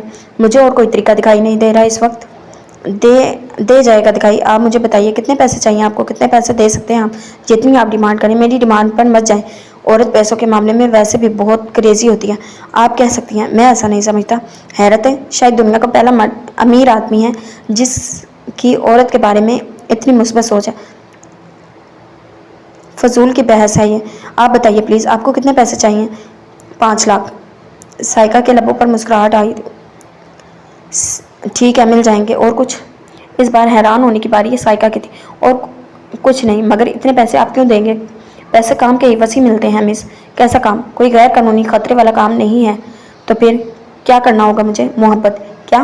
واصف علی ہمدانی نے جتنے آرام سے کہا تھا وہ اتنی ہی زور سے اچھل پڑی تھی۔ جی ہاں، اتنے پیسوں کے عوض آپ کو محبت کرنی ہے اذلان حیدر سے۔ محبت؟ کون اذلان حیدر؟ زندگی سے روٹا ہوا ایک خوبصورت کردار۔ مگر میں محبت نہیں کر سکتی، نگاہ پھیر کر کہتے ہوئے وہ جیسے گہرے قرب کا شکار ہو گئی تھی۔ واصف علی ہمدانی سر دابر کر رہ گئے۔ حقیقت میں مت کیجیے گا، فرضی تو کر سکتی ہیں نا؟ نہیں، محبت کبھی فرضی نہیں ہوتی۔ آپ چاہتے ہیں میں کسی کو محبت کے نام پر دھوکہ دوں، اس جذبے کے نام پر جو اس کائنات کی بقا کی بنیاد ہے، راز ہے؟ ہاں، کیونکہ میں اس سے پیار کرتا ہوں، بے حد، بے تحاشا۔ غلط، بے تحاشا پیار کرنے پر والے دھوکہ نہیں دیتے۔ پلیز مس، بحث میں وقت ضائع کرنے کا فائدہ نہیں۔ آپ ایسا کیوں چاہتے ہیں؟ بتا دوں گا، فی الحال آپ بتائیے کریں گی میرا کام کہ نہیں؟ میں سوچ کر بتا سکتی ہوں۔ ٹھیک ہے، میرا کارڈ آپ کے پاس ہے، میں شدت سے آپ کے جواب کا انتظار کروں گا۔ پینٹ کی پاکٹس میں ہاتھ گھسائے اس نے گہری نگاہوں سے سائقہ کو دیکھتے ہوئے کہا، اور پھر پلٹ گیا۔ سائقہ عجیب سی کشمکش کا شکار وہیں کھڑی رہ گئی۔ دیر تک اسے جاتے ہوئے دیکھتی رہی، دیر تک۔ بارش میں بھیگنے کے باعث انوشا تیز بخار اور زکام کے زد میں تھی۔ گوری 1 ہفتے کے لیے جماعت کے ساتھ شہر سے باہر گئی تھی، لہٰذا وہ کسی کو اپنا خرابی طبیعت کا بتا بھی نہ سکی۔ شاہزر خود بھی فلو کی زد میں تھا۔ سرخ ناک کے ساتھ آفس کے لیے بمشکل تیار ہوتے وہ ڈائننگ ٹیبل پر صرف چائے پینے آیا تھا جب جان نے پیچھے سے آ کر اس کے گردن میں اپنے بازو حمائل کیے تھے۔ گڈ مارننگ پاپا۔ گڈ مارننگ نہیں بابا کی جان، پہلے السلام علیکم اور صبح بخیر کہتے ہیں۔ سوری، پھپھو نے بتایا تھا، یاد ہی نہیں رہا۔ مسکرا کر نادم سے لہجے میں کہتے ہوئے اس نے شاہزر کا گال چوم لیا تھا۔ جواب میں اس نے اسے اٹھا کر گود میں بٹھا لیا تھا۔ ماما نے ناشتہ کر لیا؟ نہیں بابا، ماما تو ابھی تک سو رہی ہیں۔ کیوں؟ وہ تو جلدی اٹھ جاتی ہیں۔ پتہ نہیں، رات میری آنکھ کھلی تو ماما جاگ رہی تھی۔ چاند کی اطلاع پر قدرے متفکر ہو کر اس نے ملازمہ کو آواز دی تھی۔ جی صاحب، کچن میں کام کرتی ملازمہ دوپٹے سے گیلے ہاتھ صاف کرتے ہوئے اس کی پکار پر فوراً حاضر ہوئی تھی۔ بیگم صاحبہ آج بیدار نہیں ہوئی، جا کر دیکھو، طبیعت ٹھیک ہے ان کی؟ جی اچھا۔ اس کی ہدایت پر ملازمہ اوپر انوشا کے کمرے میں آئی تھی۔ اگلے چند منٹوں کے بعد وہ شاہزر کو بتا رہی تھی، صاحب جی، بیگم صاحبہ کی طبیعت ٹھیک نہیں ہے، شاید بخار ہے، شدید بخار ہے انہیں، بڑی مشکل سے بول رہی ہیں۔ وہ میرے خیال سے کل بارش میں بھیگنے کی وجہ سے بخار ہو گیا ہے۔ میں دیکھتا ہوں، متفکر لہجے میں کہتا وہ فوراً اٹھ کھڑا ہوا تھا۔ اوپر انوشا اپنے کمرے میں کمبل میں دب کے شدید بخار میں کانپ رہی تھی۔ انوشا! اس کے قریب پہنچتے اس نے اپنائیت سے اسے پکارا تھا۔ انوشا نے ذرا سی دیر کو آنکھیں کھول کر اسے دیکھا، پھر پلکیں موند لی۔ شاہزر نے ہاتھ بڑھا کر اس کی پیشانی پر رکھا، پھر اس کے قریب بیٹھتے ہوئے بولا، اتنی طبیعت خراب تھی تو بتا تو دیتی، میں ڈاکٹر کو کال کرتا۔ کوئی ضرورت نہیں ہے مجھے، میں ٹھیک ہوں۔ مجھے تو ٹھیک نہیں لگ رہی، ویسے بھی شوہر کی حیثیت سے اپنا فرض تو ادا کرنا ہی ہے مجھے۔ تم بھلے بھول جاؤ اپنے فرائض، میں نہیں بھول سکتا۔ مت بھولو، مگر مجھے تمہاری ہمدردی، تمہارے فرائض، تمہاری نوازشوں کی ضرورت نہیں ہے، سمجھے تم؟ بس کرو، بہت ہو گیا ہے یہ نفرت اور بے حسی کا کھیل۔ میں یوں اپنی آنکھوں کے سامنے اس طرح سے مرتے ہوئے نہیں دیکھ سکتا تمہیں۔ اچھا، میری تکلیف تمہیں تکلیف دے رہی ہے؟ ہاں، اللہ نے چاہا تو اب تم اسی تکلیف میں رہو گے ہمیشہ۔ ازحد تنفر سے کہتے ہوئے اس نے اپنا اوپر سے کمبل اتار کر پرے دھکیلا۔ یہ ٹھیک نہیں ہے انوشا، خدا کا واسطہ ہے تمہیں، اب بس کرو، ختم کر دو یہ نفرت کی کہانی، بہت ہو گئی، پلیز۔ کبھی نہیں، زندگی کی آخری سانس تک نہیں، میری تم سے نفرت کبھی محبت میں نہیں بدل سکتی، کہیں لکھ کر محفوظ کر لو، کرنا ہے تو کر لو۔ شاہزر افندی میں نفرت کرتی ہوں تم سے، انتہا کی نفرت۔ میرا بس چلے تو تمہاری زندگی کو عذاب بنا کر رکھ دو۔ میں بہت نقصان کیے ہیں تم نے میرے، بہت سے لوگوں کی نظروں میں گرا دیا ہے مجھے، بہت رشتے چھینے ہیں تم نے میری، کس کس کو بھولوں، کس کس کو معاف کروں؟ نہیں کر سکتی تمہیں معاف، کبھی نہیں۔ شعلوں جیسے تپش لہجے میں پنگار کر کہتی وہ دوسری سائڈ سے بیڈ سے نکل آئی تھی۔ تم خدا نہیں ہو جو ہمیشہ وہی کرو گی جو چاہو، تم زبردستی مجھے پامال کر سکتے ہو، اپنی زندگی میں شامل کر سکتے ہو، مگر میرے اندر کی نفرت ختم نہیں کر سکتے، میرا دل نہیں جی سکتے۔ جیتوں گا، اگر تم ضدی ہو تو میری رگوں میں بھی بہت ضدی خون ہے، یاد رکھنا۔ تم محبت کرو گی مجھ سے، خود کہو گی تم میرے بغیر نہیں رہ سکتی، یاد رکھنا میری زندگی میں وہ دن کبھی نہیں آئے گا، تمہاری زندگی میں ہی آئے گا اور بہت جلد آئے گا، دیکھ لینا۔ کہنے کے ساتھ ہی اس نے انوشا کا بازو پکڑا اور زبردستی کھینچتے ہوئے اسے نیچے لے آیا۔ اگر تم چاہتی ہو کہ میں زبردستی تمہیں کسی ڈاکٹر کے پاس لے کر نہ جاؤں تو آرام سے یہاں بیٹھو، ڈاکٹر کا انتظار کرو۔ لاؤنج میں اسے صوفے پر دھکیلتے ہوئے اس نے برہمی سے کہا اور باہر نکل گیا۔ اگلے 20 منٹ میں وہ ڈاکٹر کے ساتھ واپس آیا تو انوشا غائب تھی۔ بیگم صاحبہ کہاں ہیں؟ صفائی کرتے ہوئے ملازمہ قدر ڈپٹ کر بولا، جی وہ تو آفس چلی گئی، میں نے روکنے کی بہت کوشش کی مگر انہوں نے ڈانٹ دیا۔ اطلاع کیا تھی؟ جیسے نمک تھا جو شاہزر کے زخموں میں کسی نے جھڑک دیا، غم و غصے سے اس نے لب بھینچ لیے تھے۔ وہ لڑکی اسے اذیت دینے کا کوئی موقع ہاتھ سے جانے نہیں دیتی تھی۔ شدید خراب بھی طبیعت کے باوجود آفس جا کر بہت تکلیف پہنچائی تھی اس نے۔ وہ ڈاکٹر سے ایکسکیوز کرتا تمام دن آفس میں بیٹھا رہا تھا۔ شام تک انوشا کی طبیعت مزید بگڑ گئی۔ جگڑاتے سر کے ساتھ وہ آفس سے نکلی تو ایک قدم اٹھانا محال لگ رہا تھا۔ بنا شاہزر کے متعلق کچھ بھی سوچے وہ ٹیکسی کی تلاش میں نگاہیں دوڑا رہی تھی جب کسی نے اسے پکارا، انوشا! مانوس صدا پر فوراً سے بیشتر پلٹ کر اس نے دیکھا سامنے دیکھتی حیران رہ گئی۔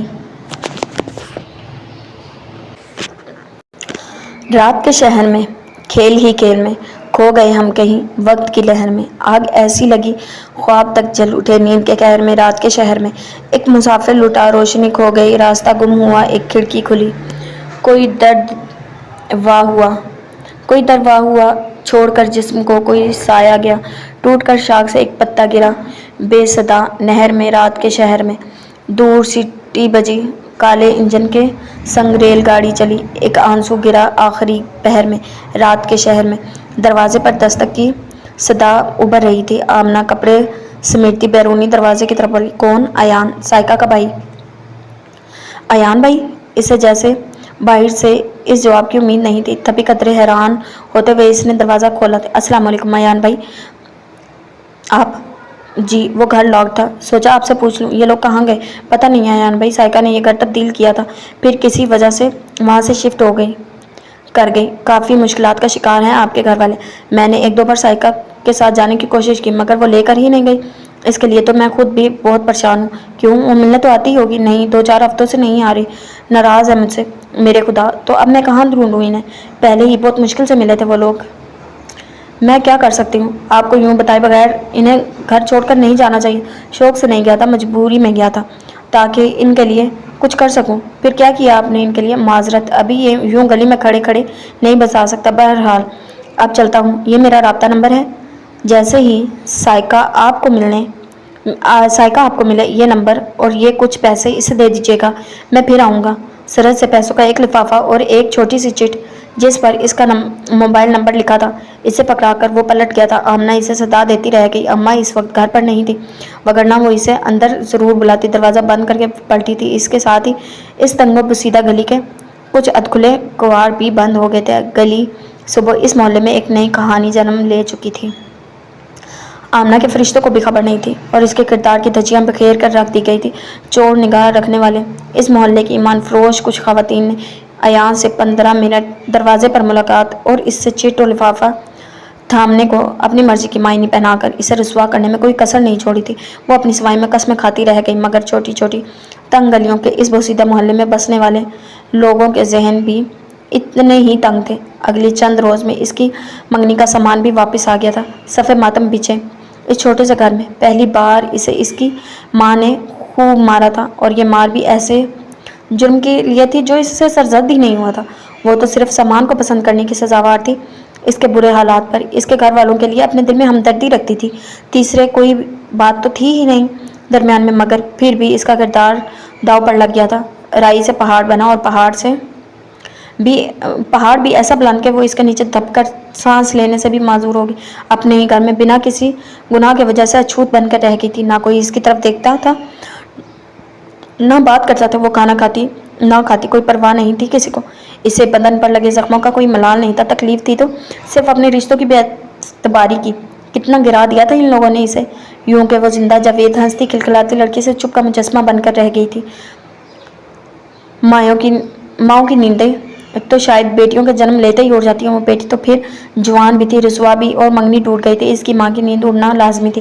بہت دنوں کی کوششوں کے بعد بالآخر ایک جاننے والے کے توسط سے اس کے لیے ایک پہلے سے شادی شدہ ادھیڑ عمر شخص کا رشتہ آ گیا، جو بچوں کی خاطر دوسری شادی کرنا چاہتا تھا۔ محلے میں بیٹی کے ہاتھوں ہوئی رسوائی کا داغ دھونے کے لیے آمنہ کی ماں نے یہ رشتہ منظور کر لیا۔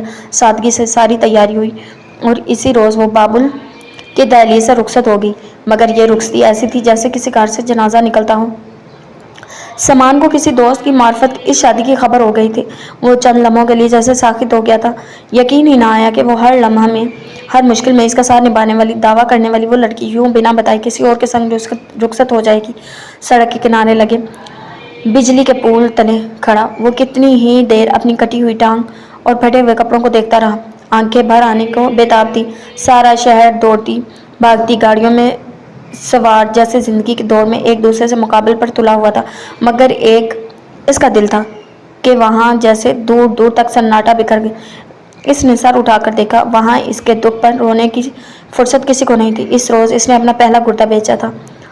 شب کی تاریکی میں شکستہ دل سے اگلے 2 روز کے بعد گھر واپس پلٹتے ہوئے اپنے ساتھ کھانے پینے کا خاصا سامان لایا تھا۔ ہلکے سانولے چہرے پر پھیلی پلاہٹ ماں کے پیر دباتی سائقہ نے خصوصی نوٹ کی تھی، مگر وہ جان ہی نہیں سکی جس درد نے اس کا دل اجاڑ ڈالا تھا۔ آج اسی درد کی گرفت میں اس کا سادہ بھائی کا دل بھی مسمار ہو کر رہ گیا تھا۔ زندگی جب امتحان لینے پر آتی ہے تو سارے مشکل سوال ایک ساتھ تقدیر کے پنے میں لپیٹ کر رکھ دیتی ہے۔ اس رات سامان کے ساتھ ساتھ سائمہ اور سائقہ بھی صبح تک جاگتی رہیں۔ سائقہ کے ذہن میں رہ کر واصف علیہ ہمدانی کا خیال آ رہا تھا۔ اگر وہ اس کی آفر قبول کر لیتے، اس کے گھر والوں کی ایک بہترین زندگی گزر سکتی ہے، مگر یہ آفر کسی کو دھوکہ دینا تھا، محبت کے نام پر بیوقوف بنانے کی، اور اس کے نزدیک دنیا کا سب سے بدترین شخص وہ تھا جو کسی خلوص دل کو محبت کے نام پر فریب دیتا ہے، اپنے گھر والوں کے لیے ہی صحیح، مگر وہ کسی کو وہی تکلیف کیسے پہنچا سکتی تھی جو خود اس کے دل نے پاش کی تھی۔ زندگی میں بہت کچھ بکھر گیا تھا، بالکل اس کے گھر کے سامان کی طرح۔ سوچیں، دل، خیالات، خواب، کس کس کا وویلا کرتی وہ، کس کس کو روتی۔ اس رات گلی میں بکھرے سامان اور اپنے خوابوں میں کوئی فرق محسوس نہ ہو رہا تھا۔ بہت مجبور ہو کر اس نے خود غرض بننے کا فیصلہ کر لیا تھا۔ سرد رویہ، الجھا لہجہ، کوئی آنکھیں، ٹھنڈے ہاتھ، بے رنگ چہرہ، بد اخلاق۔ دیکھو تم بن کون ہوں میں۔ اگلے روز بہت سوچ بچار کے بعد وہ واصف علی ہمدانی کے آفس چلی آئی تھی۔ وہ میٹنگ کے لیے نکل چکا تھا، وگرنہ اس کی آمد کی اطلاع پا کر شاید ساری مصروفیات ملتوی کر دیتا۔ سائقہ کی مجبوری نے اسے وہاں 2.5 گھنٹے انتظار کروایا۔ واصف میٹنگ کے بعد گھر جا رہا تھا جب اس کی سیکرٹری نے اسے آفس کا سائقہ کا پیغام دیا تھا۔ وہ گھر جانے کا ارادہ ملتوی کر کے آفس چلا آیا۔ سائقہ خاصی شکستہ سی اس کے کمرے میں آئی تھی۔ السلام علیکم۔ وعلیکم السلام۔ بہت معذرت محترمہ، اگر آپ کو میرا انتظار کرنا پڑا۔ اگر آپ یہاں آنے سے پہلے مجھے مطلع کر دیتی، میں ہرگز کہیں نہ جاتا۔ وہ خوش بھی تھی، مطمئن بھی۔ سائقہ حیرانی سے اسے دیکھ رہی تھی۔ کیا لیں گی آپ، کافی یا کولڈ ڈرنک؟ کچھ نہیں، بس آپ کا تھوڑا سا ٹائم مل جائے یہی بہت ہے۔ شرمندہ کرنے والی بات نہ کریں محترمہ، میں کافی منگواتا ہوں۔ سیٹ سنبھالتے ہوئے اس نے ریسیور اٹھایا تھا۔ وہ خاموشی سے سر ٹکا گئی۔ کافی آرڈر کرنے کے بعد اس کی طرف متوجہ ہوا تھا۔ جی اب بتائیے کیسی ہیں آپ؟ ٹھیک ہوں۔ پھر کیا فیصلہ کیا آپ نے؟ وہی جو آپ کی خواہش ہے۔ گڈ، میں واقعی بہت خوش ہوں۔ یہ تصویر دیکھیے، آپ کیسی ہیں؟ مسرور ہوتے اس نے میز کی دراز سے ایک تصویر نکال کر سائقہ کے سامنے رکھ دی۔ سائقہ کی نظریں جوں ہی اس پر پڑی وہ حیران رہ گئی۔ ارے یہ تو میری تصویر ہے۔ جی نہیں، یہ میرال ہے، میرال حسن۔ مگر اتنی مشابہت؟ جی کبھی کبھی ہو جاتا ہے ایسا۔ بہت سے چہروں کو جب ہم دیکھتے ہیں تو ہمیں لگتا ہے ہم سے پہلے بھی انہیں کہیں دیکھا ہے۔ آپ کو پہلی مرتبہ دیکھ کر مجھے بھی ایسا لگا تھا۔ بہرحال آپ غور سے دیکھیں گی تو کچھ فرق بھی واضح ہو جائے گا۔ میرال کے بال آپ کے بالوں سے میل نہیں کھاتے، جسامت میں بھی آپ سے ذرا سی صحت مند ہے۔ آپ کے اور اس کے رنگ میں بھی واضح فرق ہے۔ وہ ہمیشہ شارٹ شرٹ اور جینس اسکرٹ پہنتی ہے، مگر آپ مکمل مشرقی ملبوس میں رہتی ہیں۔ ہاں، ایک چیز آپ دونوں میں مشترکہ، کیا آواز؟ جانے وہ اسے کیا بتانا چاہتا تھا؟ سائیکا توجہ سے اسے دیکھتی رہی۔ آپ کہاں ہے وہ؟ یہ تو کوئی بھی نہیں جانتا، مگر غالب امکان یہی ہے کہ وہ مر چکی ہے۔ کیا مطلب؟ اسے جیسے دھچکا لگا تھا۔ 2 سال پہلے اپنے یونیورسٹی فیلو کے ساتھ ٹرپ پر گئی تھی وہ۔ راستے میں اس کی گاڑی پھسل گئی اور اب تک نہ اس کا کچھ پتہ چل سکا ہے اور نہ گاڑی کا۔ مگر یہ کیسے ہو سکتا ہے؟ وہ دوستوں کے ساتھ گئی تھی نا؟ جی، وہ دوستوں کے ساتھ گئی تھی، مگر اپنی گاڑی میں۔ اسے ڈرائیونگ کا جنون تھا۔ ہر وقت کہیں نہ کہیں جانے کو برقرار رہتی تھی۔ اس وقت بھی سب کے منع کرنے کے باوجود وہ اپنی فرینڈز کے ساتھ یونیورسٹی کی گاڑی میں بیٹھنے کی بجائے اپنی گاڑی میں نکلی تھی، جس یونیورسٹی میں وہ پڑھ رہی تھی، جس حسن انکل اس کے پرنسپل تھے، ابھی پچھلے سال ریٹائر ہوئے ہیں۔ پھر کیسے پتہ چلا اس کا؟ پتہ کہاں چلا، اس ٹرپ میں اور مصب بھی تھے۔ میں چاچو کا بیٹا ہوں اس کا اور مصب پھپھو کا۔ ہم لوگ صبح تک مری پہنچ گئے تھے سنو فالنگ دیکھنے، مگر وہ دن چڑھے تک نہیں پہنچی تھی۔ پھر کس سے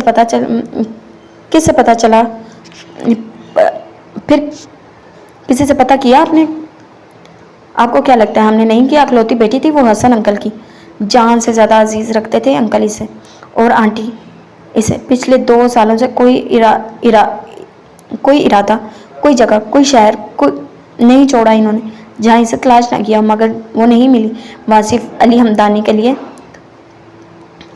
لہجے میں افسردگی تھی۔ سائیکا کا سر جھک گیا۔ آنٹی تو اب کسی کو پہچانتی بھی نہیں ہیں، ہر آہٹ پر پاگلوں کی طرح بستر سے اٹھ کر گیٹ کی طرف بھاگتی ہیں۔ مگر میں آپ سے اس کی بات نہیں کروں گا، بہت سنجیدگی سے کہتے ہوئے اس نے سگریٹ جلا لیا تھا۔ سائیکا نے بے ساختہ سر اٹھا کر اسے دیکھا۔